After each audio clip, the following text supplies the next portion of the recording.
Pungli itu adalah cabang dari mafia. Cabang, bukan mafia itu sendiri. Kalau mafia itu ada pengaturan bersama yang jelas, itu mafia namanya. Seperti di Sisilia itu ada ketuanya, ada petugasnya, dan ada prosedurnya cara melakukan tugas begini. Tapi pungli itu bagian saja. Bahkan saya mengatakan pungli itu adalah bagian dari industri hukum. Industri hukum itu artinya hukum sebagai bahan mentah atau hukum sebagai hal yang sudah jadi diolah untuk dipermainkan. Itu namanya industri hukum. Misalnya industri hukum itu orang tidak salah dijadikan kambing hitam, dicari pasalnya, itu dicari pasalnya, ditekan sedemikian rupa, itu industri hukum.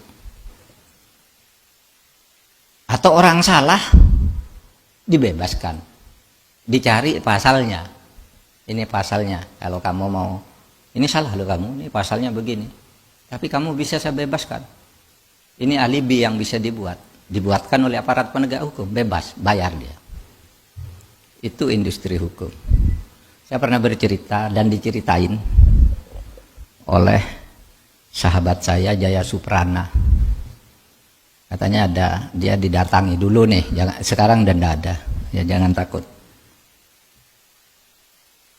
Dulu zaman-zaman Orde Baru masih sangat mencengkeram itu, dia didatangi oleh seseorang.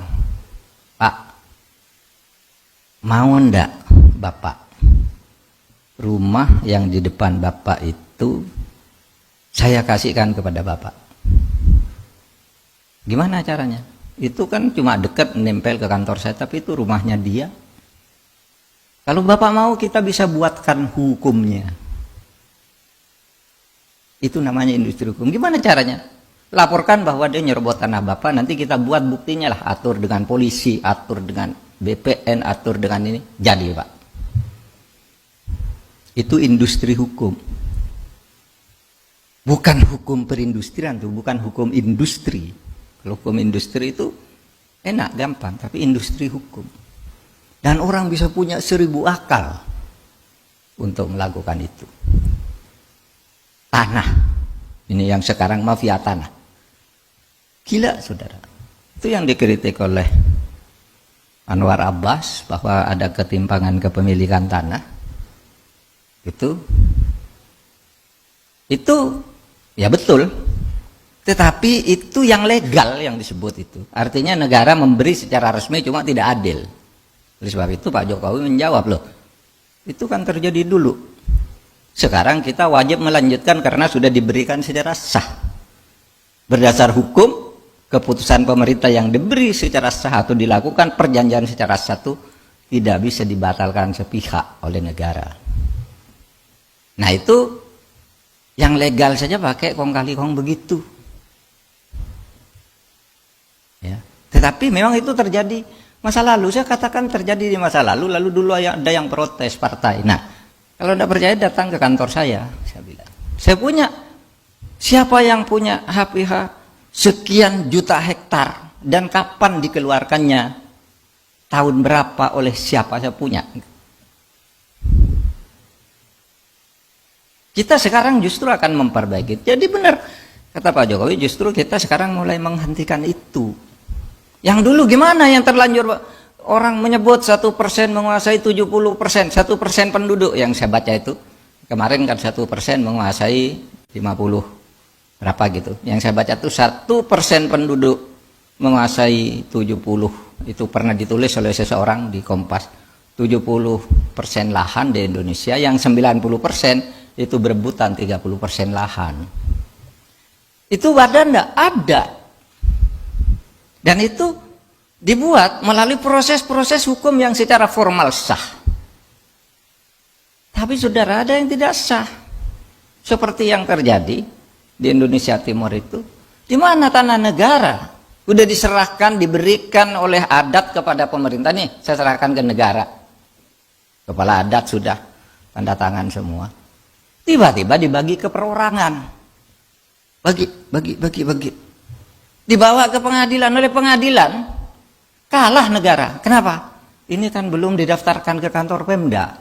Berarti memang belum punya pemerintah katanya. Hanya karena belum dibukukan. Ketika ditanya siapa yang buat itu? Wow, udah lengkap nih. Yang buat sertifikat pindah-pindah yang negara pindah ke orang-orang itu udah lengkap. BPN-nya sudah sedia, bupatinya sudah, camatnya sudah lengkap suratnya, coba. Nggak bisa diselesaikan sebentar itu. Harus melalui peradilan ini, yang ini diadili dulu, yang ini diadili faksinya. Nah itu sebabnya saudara, kita hentikan itu dari sekarang. Yang sudah ini selesaikan pelan-pelan dan tidak bisa cepat. Itu bagian dari proses yang saya sebut tadi, industri hukum. Nah, industri hukum itu melahirkan apa yang disebut mafia hukum. Apa? Dulu mafia hukum itu namanya dulu zaman Orde Baru itu mafia peradilan. Mafia peradilan itu hakim, jaksa, polisi main, pengacara main. Nanti kasus pidana, polisi, oh kasih pasal ini aja. Oh kalau kamu enggak mau bayar, pasal ini kamu. Bisa tuh industri hukum. Oh pakai pasal ini aja.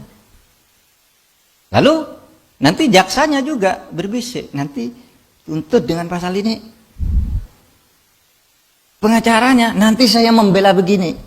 Hakimnya bilang, oke, kamu bilang begitu semua, nanti saya putuskan begini, uangnya sekian, bagi. Pengadilan.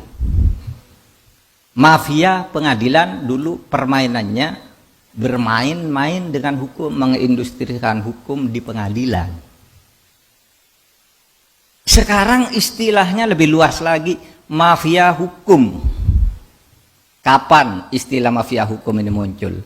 Istilah mafia hukum ini muncul ketika Presiden SBY secara resmi mengatakan saya tidak pakai istilah mafia pengadilan karena itu hanya di pengadilan.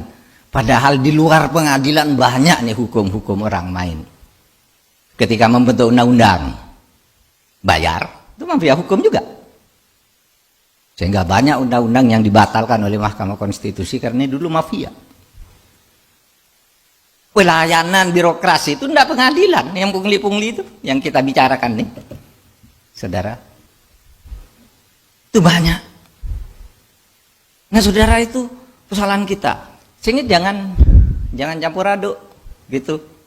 Kok ini pemerintah ini kok tolol, kok baru nyala, kok banyaknya begini lah. Itu tumpukan dari masa lalu, Bung. Tumpukan dari masa lalu. Sama ketika saya bilang BLBI, ayo kita kejar sekarang. Wah, pemerintah ini tolol kok baru sekarang. Loh, saya kan baru jadi menteri, saya bilang. Dulu mana tahu saya yang begitu. Sekarang saya kejar, saya bilang. Itu kan tumpukan dulu. Dan itu dulu sebenarnya udah benar. Pemerintahnya sudah dibawa ke DPR, pengadilannya sudah begitu. Sekarang tinggal nagih. Ya tagih sekarang. Mau perkara ya perkara saja gitu. Buktikan nanti di pengadilan. Nah, saudara sekalian, oleh sebab itu, saudara, kalau saya lihat bentuk-bentuk industri hukum itu ada. Tadi yang paling parah itu mafia tanah, itu bukan main-main. Pak Yanto, Pak Yanto ya, saya beberapa tahun yang lalu, Bapak belum jadi pejabat di Kejaksaan Agung. Ada orang di Bekasi, Pak, ngadu ke saya bawa berkas tanah. Tanahnya dikuasai oleh pengembang, dia tidak pernah beli, tidak pernah jual. Tidak pernah jual. Lapor itu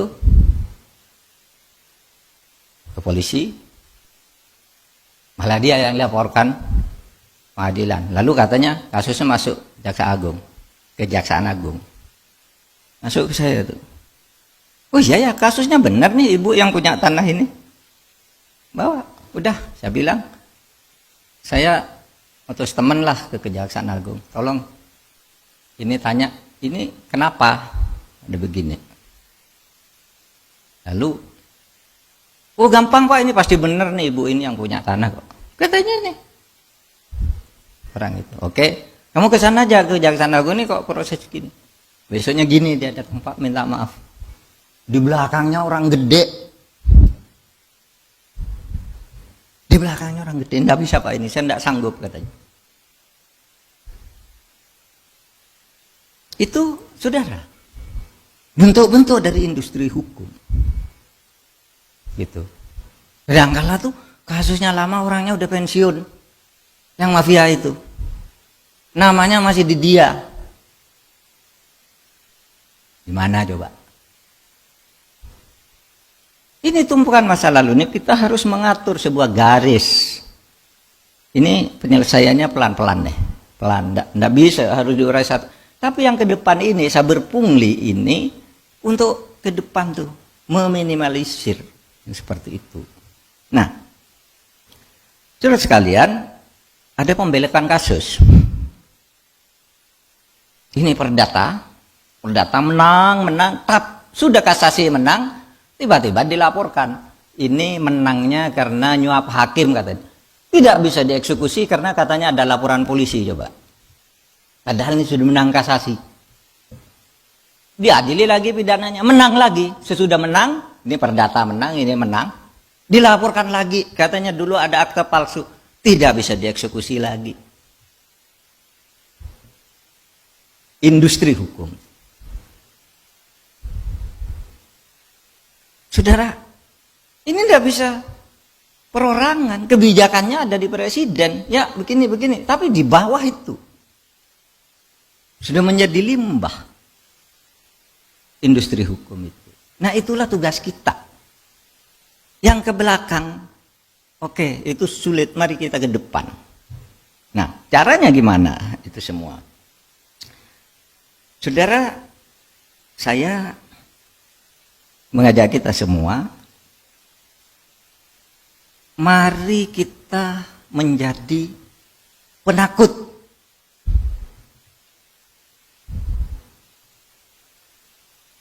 Ada orang tanya begini, Pak Mahfud, Anda kok berani sekali nyebut ini, nyebut itu. Saya bilang karena saya penakut. Saya takut kalau saya melayani hal-hal yang seperti ini dan saya tidak bertindak seperti ini, saya dosa. Saya sudah bersumpah. Sehingga ketakutan saya apa? Satu, takut kepada hukum resmi. Apa hukum resmi? Yaitu undang-undang. Barang siapa melakukan ini ancamannya segini. Barang siapa ini bisa diproses karena tindakan pidana ini. Takut kepada hukum. Karena apa? Setiap hal yang sudah menjadi tindakan kriminal menurut hukum itu bisa ditindak secara hukum. Satu, takut kepada hukum. Tapi takut kepada hukum tidak cukup. Karena hukum bisa diindustrikan tadi. Kalau hanya takut kepada hukum gampang bisa diatur. Pakai pasal ini aja lah selesai ini. Atau hubungi Pak itu selesai ini. Itu kan yang nguruskan di sana kan dulu anak buahnya, datangnya aja telepon. Industri. Carikan pasal agar bebas, carikan pasal agar yang itu yang masuk. Itu industri. Industri hukum. Gitu. Maka saya katakan tidak cukup takut pada hukum. Tapi takutlah pada sanksi moral. Takutlah pada sanksi otonom. Kalau sanksi hukum tuh sanksi heteronom namanya. Polisi sama Pak Agung tangkap itu heteronom. Tidak boleh dilawan, nangkap. Kasih Pak Yanto Amir, ajukan ke pengadilan. Hakim menyatakan kamu dihukum 4 tahun, tak. Itu heteronom. Negara yang menghukum. Tapi ada perbuatan banyak itu yang tidak bisa dijangkau oleh Pak Agung sama Pak Yanto. Tidak bisa. Polisi tidak bisa. Pengadilan tidak bisa. Banyak. Nah disitulah kemudian kita berpancasila itu harus melihat Pancasila itu sebagai bangunan besar.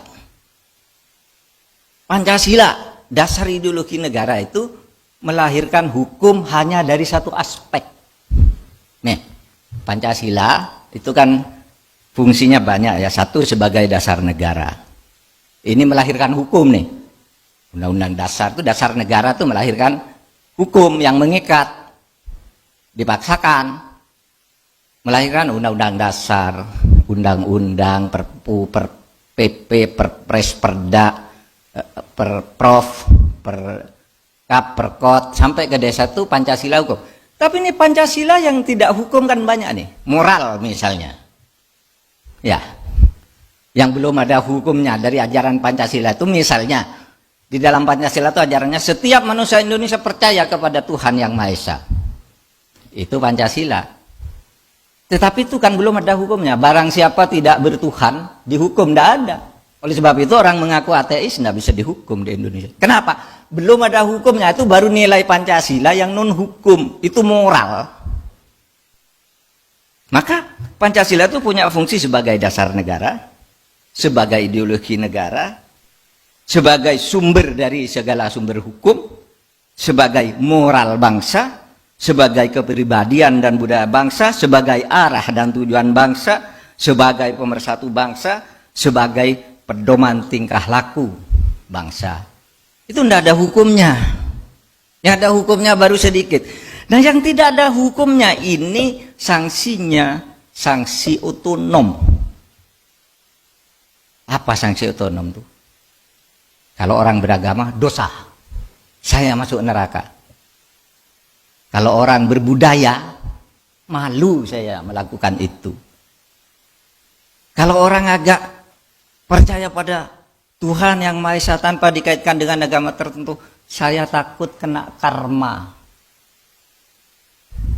Karena banyak orang yang bebas dari hukum itu, tiba-tiba karmanya terjadi.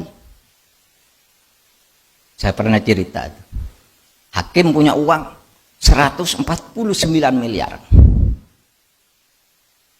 Dari dana konsinyasi kan dulu, kan dilaporkan. Masuk dia. Tapi dia tidak berani masukkan ke daftar kekayaan, dititip ke temannya nih. Pak Agung titip nih uang ya. Ini punya saya ya, tapi kamu buat rekeningnya agar saya tidak ketahuan. Begitu pensiun, Pak Agung lari. Mau lapor ke siapa? Mau lapor, kamu kok laporkan itu berarti kamu dulu korupsi, tangkap dia. Iya kan? Karma. Ada lagi yang istrinya bawa uangnya selingkuh dengan bawahan suaminya yang korupsi itu. Nggak berani lapor lagi. Itu namanya hukuman otonom. Bahkan nggak ada yang mengatakan ada orang tabrak mobil jedat gitu. Nah itu kalau korupsi katanya. Padahal itu belum tentu dan mungkin tidak ada hubungan. Tapi masyarakat menghukum begitu. Rasain lu. Seseorang yang berlaku korupsi membuat industri-industri hukum itu meskipun bebas dari hukum tapi tidak takut pada hukuman otonom, maka dia akan mendapat neraka. Bukan di akhirat neraka itu bagi saya, neraka itu bisa di dunia juga. Selalu takut, malu, tertekan, disandra oleh bodyguard.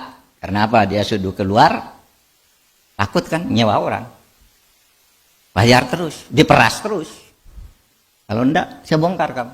Ya, hidupnya enggak ada gunanya akhirnya. Seperti ini tadi, yang hakim itu tadi, yang punya uang 149 miliar. Akhirnya apa, saudara? Sakit. Tiap hari enggak bisa pergi, enggak bisa jalan. Sakit. Karena sakit terus, mungkin istrinya 2 bulan, 3 bulan tuh ngerawat. Sesudah itu kan bosen juga, jadi ditinggal di rumah nonton TV. Istrinya pergi sama anak-anak. Itu hakim hebat, nonton TV gitu. Penyakitnya apa? Ini kalau mau tidur suntik dulu, tap. Kalau bangun untuk bisa duduk suntik lagi.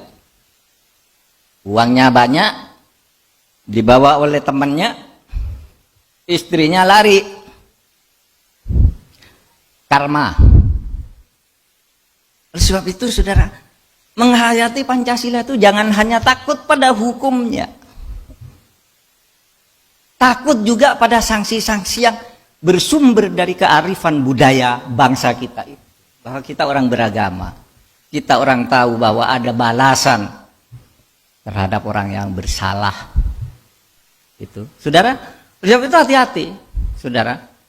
Saya ya bukan ingin apa ya, ketika saya hati-hati itu bukan sombong, bukan sok gitu. Saya betul-betul hati-hati kepada Pak Asesmen ketika datang, dia bilang, Pak, saya tidak minta dicarikan uang. Itu kan sering tuh pejabat eselon 1 nyetor ke atasannya tuh, carikan dari anggaran sekian persen, itu bukan rahasia deh, udah banyak masuk penjara. Saya bilang Pak Asesmen ketika pertama, Pak, saya menteri di sini, saya bisa cari uang sendiri. Jangan coba-coba ada pejabat menyediakan uang saya.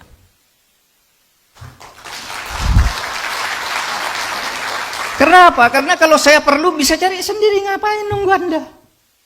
Dia bilang gitu. Sama, Pak, saya enggak, apa namanya, bilang ya di kantor tuh kalau ada keperluan pribadi tolong deh diganti. Mungkin malu minta sama saya titip uang, nih minta ke dia, apa saja. Kalau pribadi, tapi kalau uang memang halal ya kasihkan dong, jangan diambil. Ya kan ada tuh yang halal-halal itu. Banyak. Yang halal kasihkan. Tapi yang keperluan pribadi, saya juga enggak minta dispensasi. Coba nih, bayangin orang dari luar negeri bayar untuk tidak karantina. Nih, hari ini nih, anak saya dan cucu saya pulang dari Nederland 3 hari lalu. Saya suruh karantina, enggak usah nyebut bahwa kamu anak saya atau anak karantina. Kalau lebih mudah teknisnya saya suruh uruskan teknisnya saja. Tapi bayar. 10 hari juga, 10 hari.